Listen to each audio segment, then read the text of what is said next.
Hello and welcome back to Little State Big Voices with myself, Shahida, and my fabulous co-host, Tracy.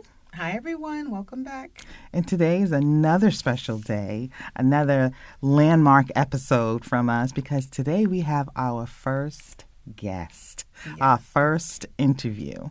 So I'm going to flip it on over to Tracy, and you're going to tell us about this fabulous person sitting here with us today. All right, Liz, can I just say I can barely contain myself? Let me just dive right into it. So our guest today is a visionary storyteller known by the evocative pseudonym S.T. Holt, originating from the heartland of Alabama and now illuminating us here in Providence, Rhode Island. His creative brilliance transcends genres with a particular mastery in the realms of horror and thrill. A maestro of the macabre, he has penned 13 spellbinding scripts over 8 years, including the acclaimed Enjoy Your Stay, a chilling horror tale set against the enchanting landscapes of Vermont. So beyond the confines of their craft, they have a cultural richness in their writing that adds a unique dimension to the narratives. And as an African-American creator, he not only navigates the intricate threads of horror and thrill, but also weaves stories of diversity and representation. With every stroke of the pen or keyboard, he beckons audiences to explore the depths of imagination, crafting tales that resonate across all spectrums. Please join me, Little State Big Voices audience. Join me in welcoming the extraordinary, the incomparable, Sydney Buckholt.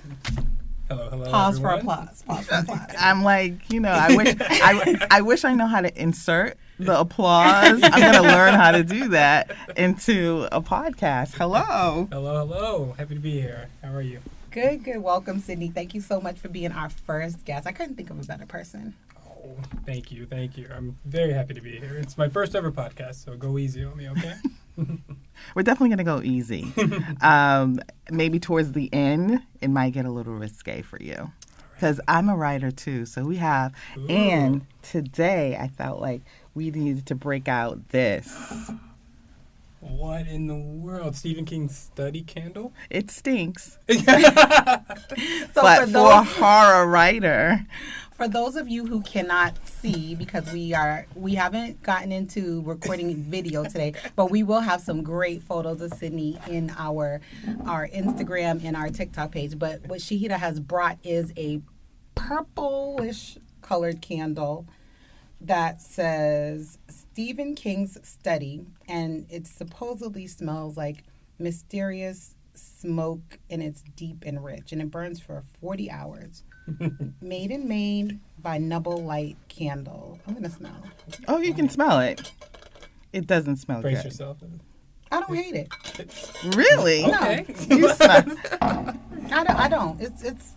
I would not like that in my house. I don't know. Maybe like in a dark, cold basement. Yeah, sure. We could. I mean, it's because of what it's supposed to evoke. I'm okay with it. Okay.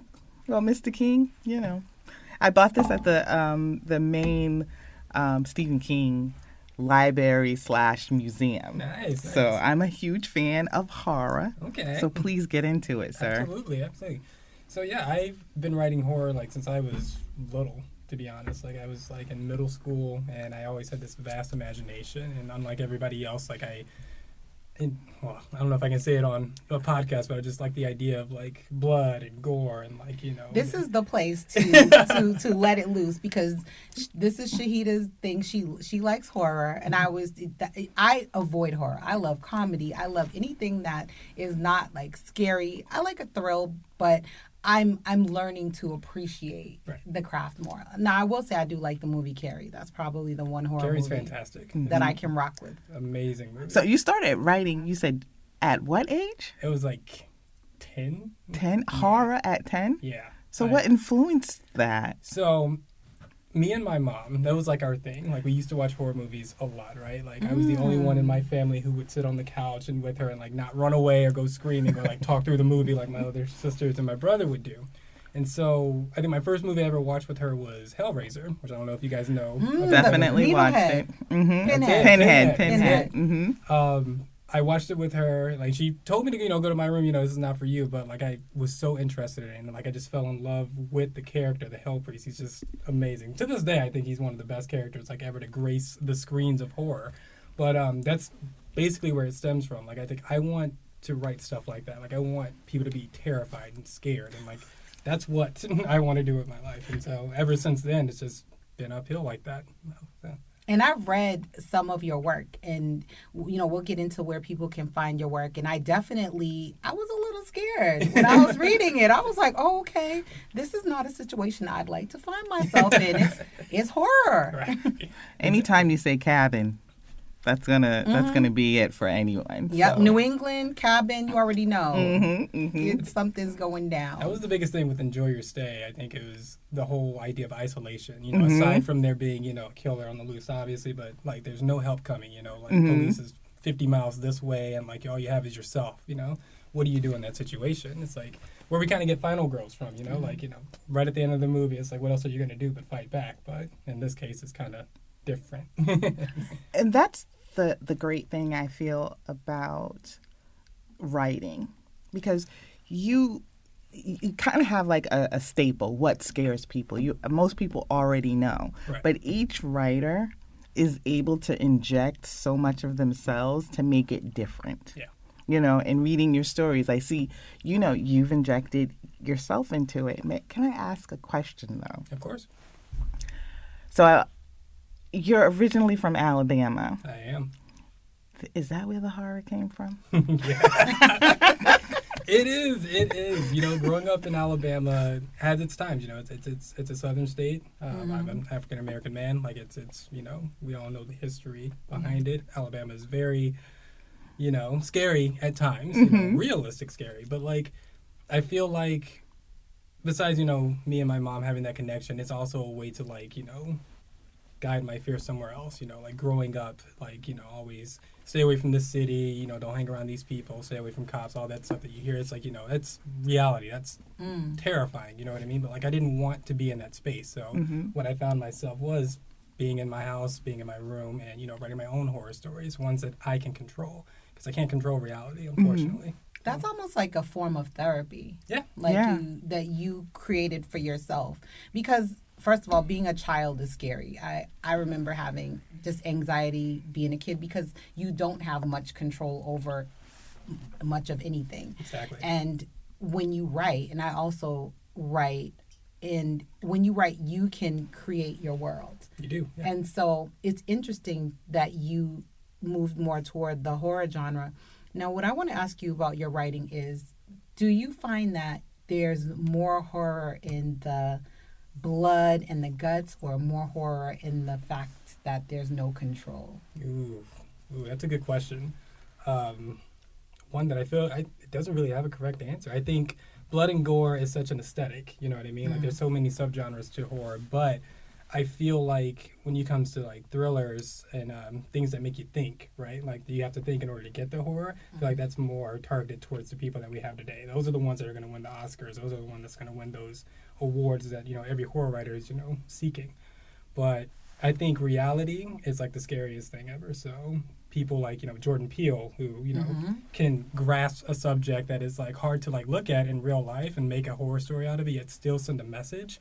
It's genius. Like it's that's amazing. Our horror king, honestly, right now, Jordan Peele. And to pivot from what he was doing, which was straight up just slapstick comedy. Yeah, I mean, that pivot. He had that in him all along. And I was a little pissed off that his movie was nominated in the comedy genre. Which one? Get for Out? The Academy Awards, yes. Yeah. I was like, that was not funny to me. That was straight terrifying, the entire thing. It had elements of comedy because there was a comedic actor in it, Little Rel Howery. But nothing about that was funny. That shit was terrifying. It was. Look who the people who were actually judging it, though. Yeah.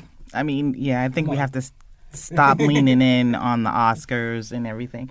But speaking of that horror and piggybacking off of what she's saying, have you ever wrote a story, because I've only read 3, have you ever wrote a story that is kind of based in the reality of growing up in Alabama? Kind of, sort of. wrote a story called Reaper, and this was back in high school. It's about an atheist kid who grows up in the southern religious belt of Alabama. I came from a family who did go to church a lot. They did, we were Baptists, or like the hullabaloo and all that good That's stuff. scary too. It was. I also grew up in the Baptist church, so I can identify. I'm joking. Well, no, it's the truth. This is kind of where that story came from. I grew up around, speaking in tongues and people getting baptized and blessed and feeling the Holy Spirit. Very theatrical. It is very theatrical, but to a little child, to a little kid, going to church every Sunday and seeing that, it's like they're possessed, especially from watching horror movies and stuff. So I wrote Reaper in a way to make myself more comfortable with religion, because religion is scary. It's terrifying, especially when you come from my state. So I don't know. Reaper was fun. It was good. I made it more comedy than horror, but still, that was my Alabama movie. That's interesting. And I like the mashup of horror comedies. So, when the parodies to Scream, Scream itself was like a kind of a mashup of horror and comedy. And that, I can tolerate that. Like, that works for me. So I'm interested to read all of what you've written, but I would love to see more of that kind of mashup, because I think you'll definitely attract a lot of people who may not traditionally want to watch or listen to horror. But I know there's a big fan base, because most people I know love horror and thrill. Yeah. I am working on another movie. It's called Obsidian, but it deals with more of, Mexicans and crossing the border and coming over into America and trying to find work. It basically deals with a group of, immigrants who, are signed up for this job, a government job that's, not really classified, to go over to the Amazon rainforest to basically start a deforestation project on it. This is, in year 2030 or something like that, right? Well, they end up uncovering something that, they weren't supposed to, and pretty much it Now that sounds that sounds extreme. I'm ready to read that. Is that a screenplay or a book? It's or a screenplay. Okay, I want to watch. Okay, Yeah. We don't want to give away too much. No. Don't say any more about that. That's the jacket cover, though. It's a fun one. I'm having fun writing it for sure. Yeah. So, what's your writing process? It's extensive research for sure. I go when I have an idea. I write it down. I block it out. I do this thing called a beat sheet. I don't know if you do it the same thing, because you write books or not. I've written a book. Yeah. I'm working on another one, but my process has been a little unconventional. When I've talked to other writers, it seemed to just flow out of me. Yeah. Very, very easily. Okay. Amazing. But once I get the idea in my head, I don't do the outline or anything like that. Okay. I have the idea, I have the characters, and the characters grow as I write more. That's impressive. Let's see if I can get this Joker published, and I'll let you know how impressive that is. But that really is. And I think on it a long time before I actually start writing it. And believe it or not, I like to start it in longhand. Oh, you physically write your book. In a purple pen. My goodness. Any aspiring writers, screenwriters, listen, these are the people that you want to be tapping into, just thinking about your process. So what I'm hearing is your process is unique to yourselves. It is. So there may be a baseline, like you said, you use a beat sheet. I do. Shahida just kind of writes free. So explain with the beat sheet. Yeah, let's hear about that. So say, I come up with this idea. I come up with a log line, let's say Cabin in the Woods becomes more, a horror story for a group of friends that, visit it. I come up with the characters, and I spend a month or two detailing every character. I mean, I go what's their race, what's female or male? Did they go to school? Did they not go to school? Or they have a troubled past? What is their personality? Who is this person? And I go through each and every main character like that. And then I work on the plot. And with the beat sheet, basically I do each scene. So it's Act 1, Act 2, Act 3. I have a big board full of note cards and stuff that are scenes that I have in my head that I just write down and just put up and put up and put up and put up. And then from there, it's all about plugging in how this is going to flow out. So beginning, middle, and end. And then I started And I writing. feel like that is so different from novel writing or just fiction writing. Yeah. Whereas that whole and I actually my book started out I wanted it to be a play. Really? And I couldn't contain myself with the narrative. Mm-hmm. You know, it was wordy, you know, and I knew that, you know, I wasn't disciplined enough at that time, because I really think it takes a lot of discipline to write a screenplay, because even though you have the visualization in your head, it can't be all on the paper. Right. You know what I'm saying? Yeah. So I did not, but I'm getting there. I'm getting there. So I was like, you know, and I'm impressed by all that, and then piecing it together. Mm-hmm. It's a tough thing. Like, it doesn't free flow. I don't have that type of talent where I can just free flow. Like, I have to have everything mapped out in order to start. But writing. can I tell you, character development is everything for me. I don't care if it's a film, a TV show, a book. I need character development. I need to be able to almost smell that character coming off the page or the screen, because even minor characters, I like a nice developed person to come through. I need to feel something for these people. And I can watch something that's beautifully shot, or, you know, they're wearing the right period pieces, but if I can't connect with the character, even a villain, I love a good villain origin story. Yeah. So it's not about good or bad, or, you know, it's about who is this person, and did the writer show me the person. And Tracy writes too. She's I kind of like heard. leaving that out. Yeah, I know. We started We did. writing together like 20 years ago. So we didn't. So you talked a little bit about your process, but one of the projects you worked on, you had you used a prompt, correct? So talk about the prompts that you might use to stimulate writing. So there is a prompt on like a blog or whatever that's a, daily writing prompt. One that said, if you could choose only, one outfit, for the day, what would it be, right? So what I did with my dark imagination, I came up with a story about two young siblings who are choosing their outfit for a vampire apocalypse, basically. So what are they going to wear in order to kill the vampires? And then in the midst of that, they're having the conversations about their life, about their past, and then it goes into this deep emotional thing about like, oh man, our parents have died or whatnot, and like, a lot of emotion. And then I ended at that. That's part of one of the first 5 too. But even so, like, it's with daily writing prompts or any writing prompts at all, like I found myself always like going into this dark hole. And it's not necessarily what the answer to the actual writing prompt is supposed to be. It's just, my envision, my idea, my imagination. Well, I mean, I guess if it's that's where you go, that's where you're supposed to go, right? And I think as a writer, you can't resist what is within you. I think some people try to write with the intention of pleasing others. My thought process is that if you write to please yourself, you have what you need on your hands. Absolutely. And so when you say the first 5, you're referring to a sentence prompt with first 5 words, and then you continue your writing. I like that. And so that's similar to what we did. We did keywords. We would have like 6 or 7 keywords, and we'd have to write a story from that. And that was like, isn't basically, it fun? I remember. I still have some of my stuff. I do too. One of mine turned into a little bit of horror. Do you remember that? Which one? It was like a strip club. The guy went to a strip club and he was trying to like get extras in the room, and then the stripper ended up being like an alien who loved to I remember that. Love to eat Let's do it. customers. Come on. That's awesome. That's an amazing idea. See, that's what I'm talking about. Like thinking outside of the box and not going with the norm. It's all about like how writing is supposed to be. I never finish anything though. That's my problem. I'm impressed that you two can both finish your writing projects. It took me a while What are some to tips actually for that? finish Like, what are something. some tips for someone who wants to write but doesn't finish, just starts things and doesn't finish them?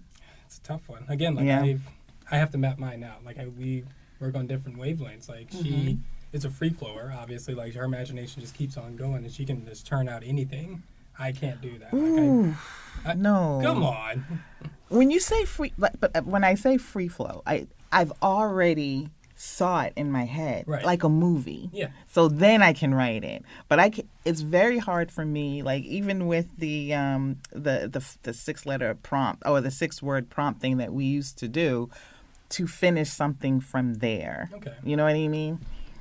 I wish I could do that. Yeah, so ours was short stories, which maybe that's my lane is short stories because to. And I thought that would be my lane, would be short Yeah. stories until I finished a novel. Yeah. So I think a good tip for anyone who's trying to finish something, finish a writing story, like my college professor always told me to write your ending first. That's it. Come up with your ending first. I've heard that so many times, and I do believe that's true. And then write towards it. That's how you do it. Okay, I like that. I'm going to try it. Yeah, Come up with it. I've heard that too. And it's so he was talking about your college professor. How did you get to Rhode Island? Oh gosh, long Yes. story. And it might not have anything to do with school, but it You made had me a- think of You had a school. pit stop before Rhode Island, at least one. So being born and raised in Alabama, right? Like it's very secluded. Like it's very, it's What out part of of Alabama? Huntsville. Up Huntsville? north, northern Alabama. Yeah. Is that where that reality TV show? Oh, Huntsville. Thinking of the Ladies. Yes, Yeah. there's Yeah. like Okay, that's okay. Uh-huh, All right. yeah. It does not seem that remote. No, it's remote. Trust Okay, me. It's okay. a city just like Providence, I will say, because they have similarities. But Okay. like everybody who's there knows everybody. Like that's just it. Okay. And that's just the South. It's like Okay. any other place. But being there and growing up there, like it's very clear that no one ever leaves there. And that's what I didn't want for myself when I was like, going into school and going into college. I was like, I can't see myself working here. I have bigger dreams, bigger careers everywhere else. So my entire goal was to get over to the West Coast, which is what I did right after college by myself with only $2,000 in my pocket. What year was that? This was 2010. Oh, that's still okay. Mm. Okay, It's yeah. a long time I thought you were gonna say like 1990 something. I'm like, see, I he wish. looks like he just graduated high school, or he's about to graduate high school in the. Black don't crack. No, 2010, yeah, I left college. I went to Texas first, actually. I was doing a project out there, a little freelance writing here and there. And then I realized that I'm not in the West Coast yet, so I continued on. Moved over to Salt Lake City for a little bit and did some writing out there. And then finally, I got to San Francisco, which is my dream place. I had an internship with what is known as Shudder right now. I don't know if you guys have seen Oh that. yeah, I've seen it. Internship with them, writing with them, learned a lot. Did get one movie out, but it is a very, very old one now. And like it's probably not even on the list of movies that they show anymore. But Get so out! Look, if we're we can writing find it, What we is are it? linking it in our And socials. you have to after. name it. It's like Exit 81 or something. I don't even remember. It was a long time ago. Okay. But even so, it was a zombie movie. It was very fun. I had a great time writing on Okay. it. Part of a writing team, though. I wasn't the sole writer, but even so. But still. Listen, give yourself your flowers. Yeah, I will give myself my flowers on that one. But after that, I tried to go solo a little bit, like after the internship left. And what I realized with San Francisco and even LA was that my thinking outside of the box wasn't really what they were looking for at the time. I reached out to somebody over in Boston via email or whatnot, and I sent them a script, and they're like, "Hey, look, this is what like I work with. This is how I work." And they're like, "Hey, yeah, that's great. Like this is what we're kind of looking for. If you want to come over here and like we can make something happen." And so that's how I traveled over to the East Coast to pursue a career in writing full time. So we're both from Boston, Shahida and I. Nice. So that one of the reasons that we started this podcast is we came from Boston and we still very much have a Boston mentality. So we'd be interested to know your take on the city of Boston as an African American man born in the South Yeah, and how- have lived on the West Coast. Oh boy, Be honest. Yep, you're gonna hate me, but I still prefer the West Coast. I did. Oh, I don't Oh, I hate get that. that. I get it. Boston was fun. I will say, since moving over here into the East Coast in general, I think that it's been great for my career, for my writing. I've gotten a lot of praise for it, accolades, like things of that nature since moving here. And Boston was a big part of it too.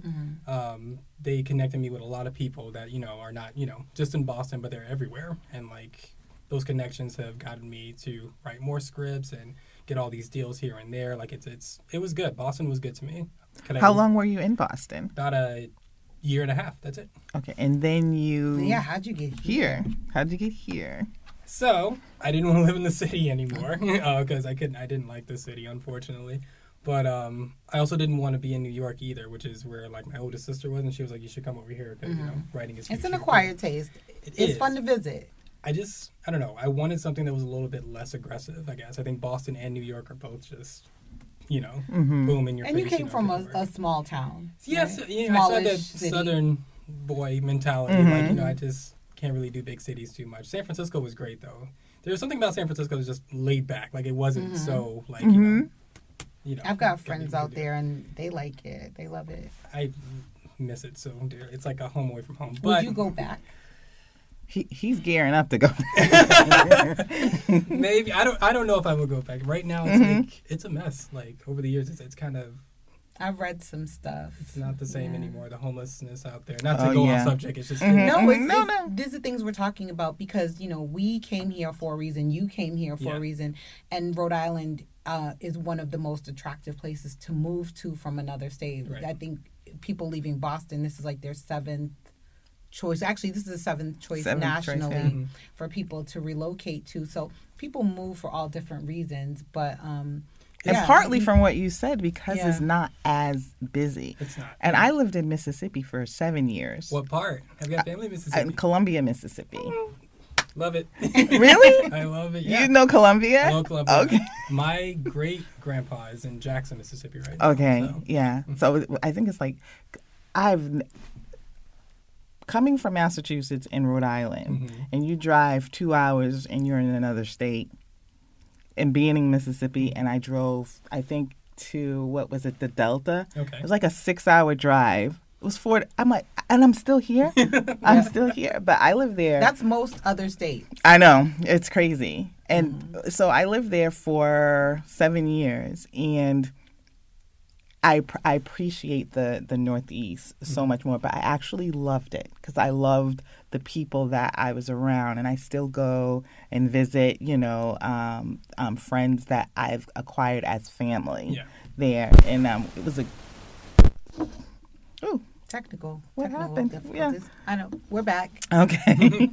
So it was an experience. So I get what you're saying. I think when you come from a small town, and then you move to something like Boston or New York or whatever, right. Sometimes it is a little difficult. And I feel like, just like what Tracy was saying with Rhode Island, you kind of get the best of both. It's a small town vibe in a major city. Yeah.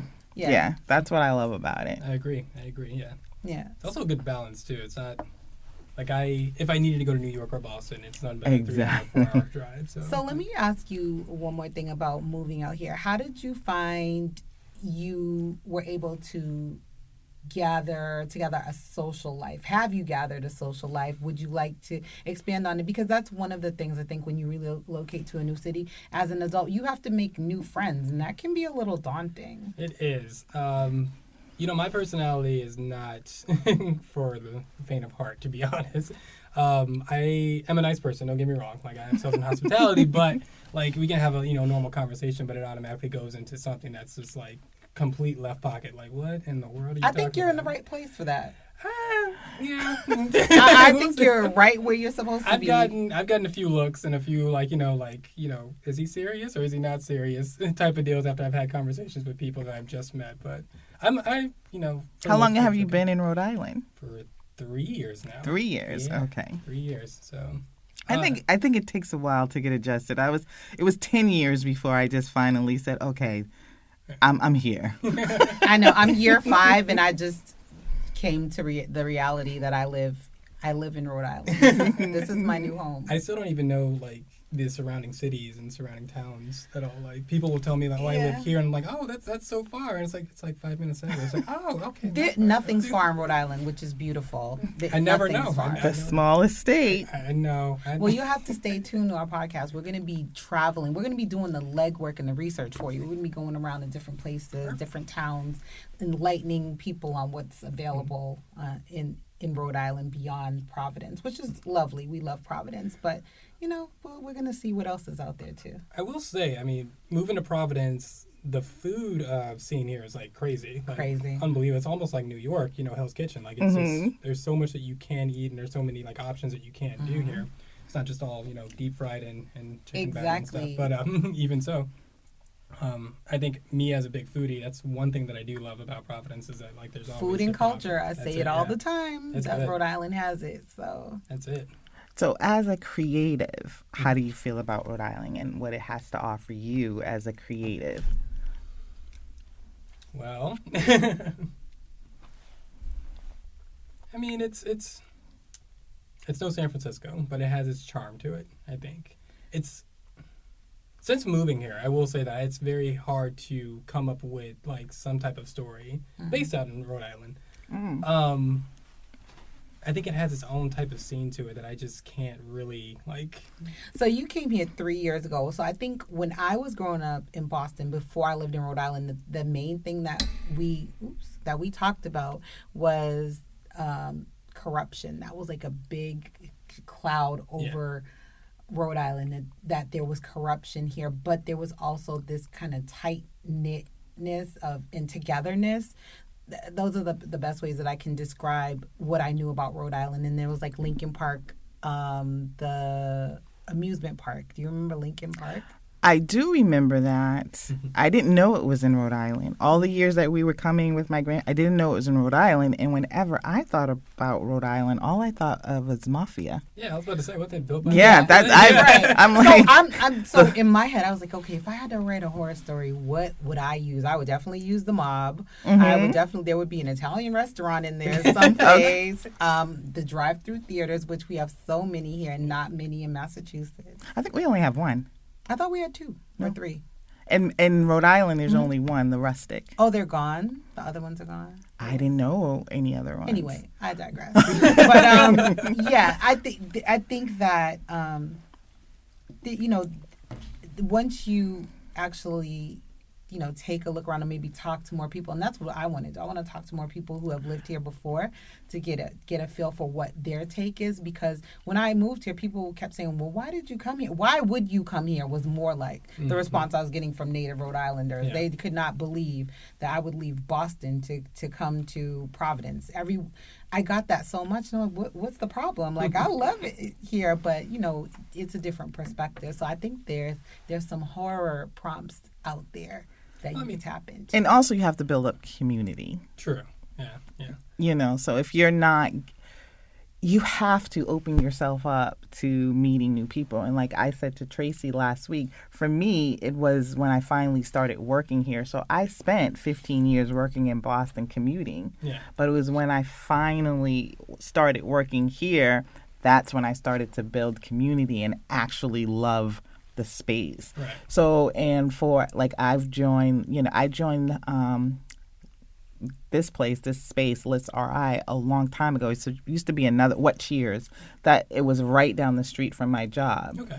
And still I wasn't associating with any of the writers. And then they had like a Black Writers Forum, and, they would meet. And then I started meeting other writers. So I think that would probably help you. You're not the first person to ever tell me that. And now you have us. So when we go and we start going to businesses and things like that, especially hotels and other things related to hospitality, I'm definitely gonna reach out to you, because I know you have, that's a former life for you as well. Yes, so. I did. I did a lot of hospitality and a lot of retail. There's some horror in there. You worked in hotels. Plenty. Yeah. I've been wanting to write a horror story about a hotel for the longest time, but I wanted feel to like be. It's there. So my idea is that with the candle. I just held up the Stephen King because we have the Outlook, so we need one on the East Coast. Come on. It's good. It's good.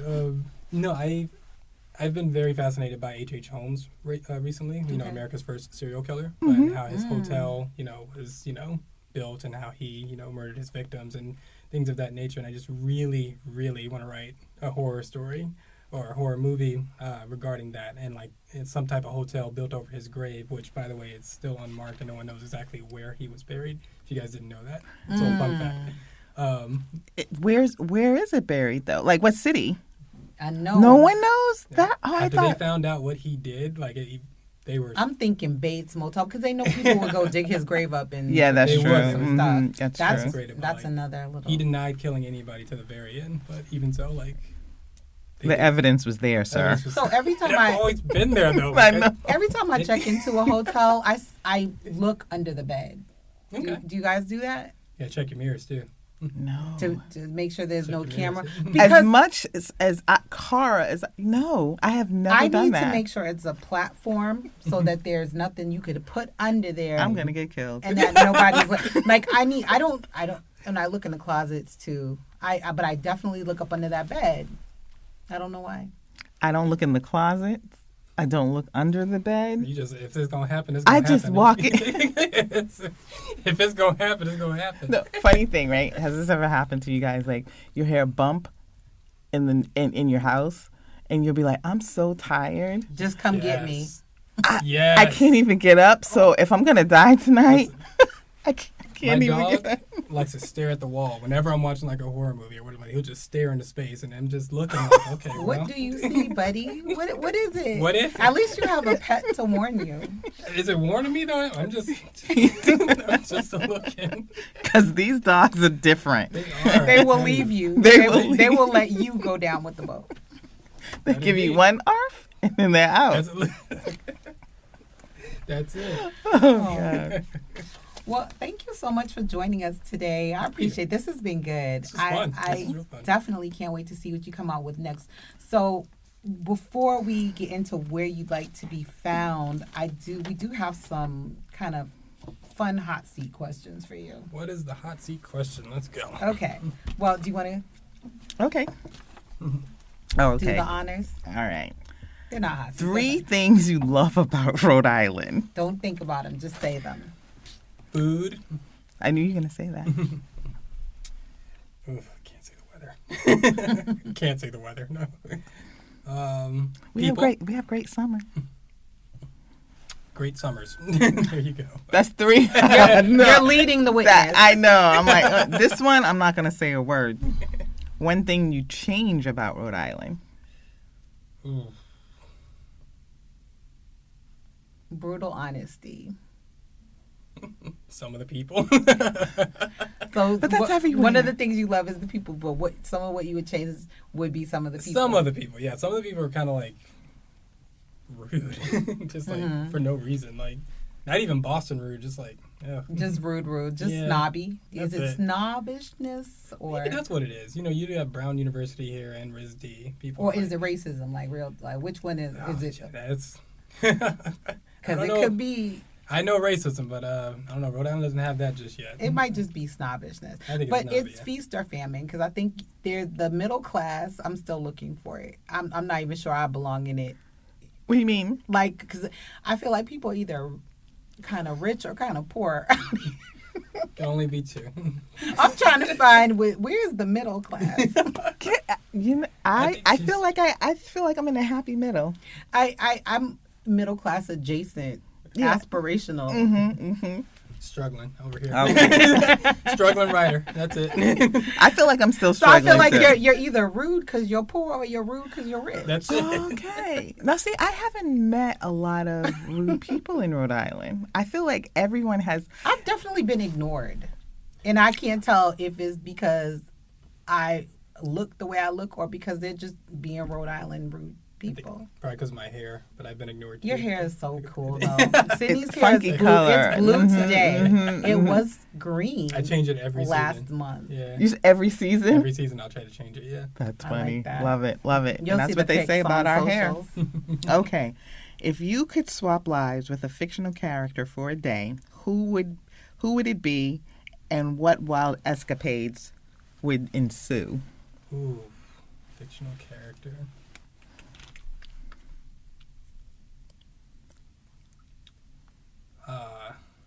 Sigourney Weaver in Aliens. Why? Because I would want to kill a xenomorph so bad. Those aliens are sick, man. Those are so cool. Those. Did you like Prometheus? So I have my. Because I freaking loved it. You love Prometheus, really? I don't. Go ahead. Listen, Go ahead, okay, I sir. get the whole origin thing of like, where the aliens came from, and like, sure, it was kind of cool, the whole concept or whatever like that. But you mean to tell me these aliens, these xenomorphs, from all they did on the past 4 movies, came from a flower, a spore? So it's the Are you origin kidding story. me? It's the origin story for you too.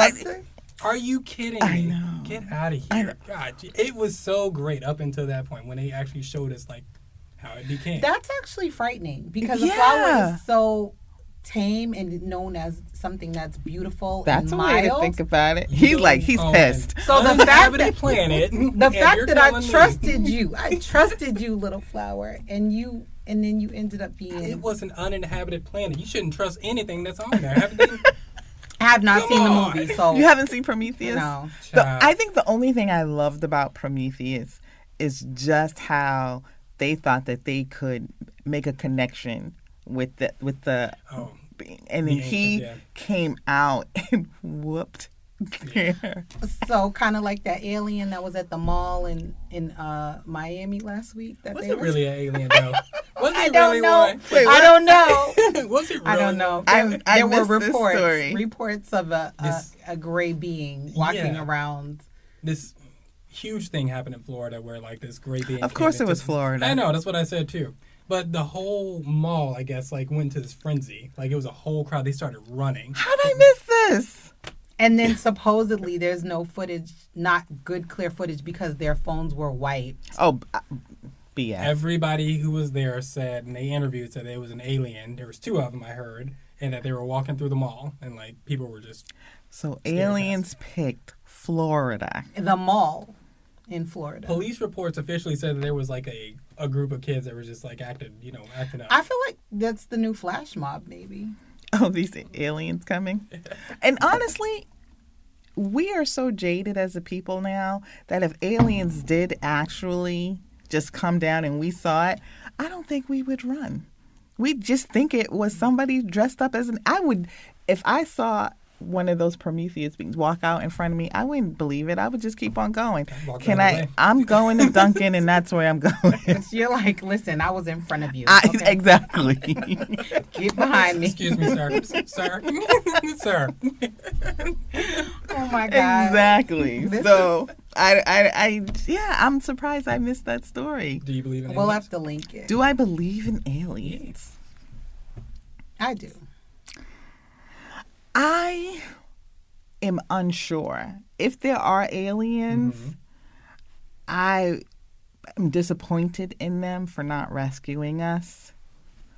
Because they could have came and said, let's get these black people and let's take them back to our planet where we would treat them kindly. The universe is too infinite for us to be I don't know. So I think there's other stuff out there. There are things unknown. That I'll say that, and I don't know if they look like us. I think we make them in our image because that's what we do as humans. We want them to look like us. Yeah. For all I know, birds are aliens. How do I know they're not? And they're coming back. I don't know anything, so I'm not going to profess. Again, they didn't rescue me, so Like, come wipe our student loans. Come, no. make life more When I comfortable said for rescue us. me, Oh, just take you. take me me from away. this You planet. can't breathe at those other places. I don't know. We don't know that. You technology. just said it's That's true. infinite. You have no idea. I'm saying So if aliens there are aliens, Come do your talk to Shahida. do and then your she'll Luke tell me- Skywalker for me. She'll tell me Luke what you said. Skywalker. Luke Skywalker me. Come on. Big Star Wars. Do you believe in? I'm a big Star Wars fan. I do. I believe something is out there for sure. Not to go too X-Files with you guys, Mm-hmm. but like I absolutely believe that we are not alone in this universe. Because Yeah. even if we are, that's equally as terrifying as actually having other people out there. True. Think about it. If That- there are no if aliens, we're we it. are. This is it. This is it. us. Oh, We're the best that thing. would be, Infinite universe. We are the best thing. and we How know that. terrifying is that? That's frightening. How terrifying is that? I never thought about it that way. Mhm. All right, I know we're supposed to be closing out, but I have another question. Go ahead. For it. Speaking of sci-fi, and you mentioned X-Files. Mhm. X-Files or Fringe? God, That's a good question. God. Because I got my. Have you seen either of those? Absolutely not. I've seen the Tracy. X-Files. I know what the X-Files Okay. is. You don't know Scully what and Mulder. Fringe is? Yes. Yeah. Okay. I do not know what Fringe is. So X-Files or Fringe? Both ahead of their time. You know. Okay. Both needs to give props. For me, X-Files.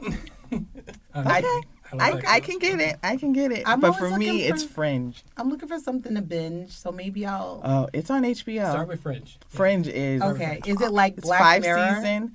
No, it's more like the X-Files, but it's.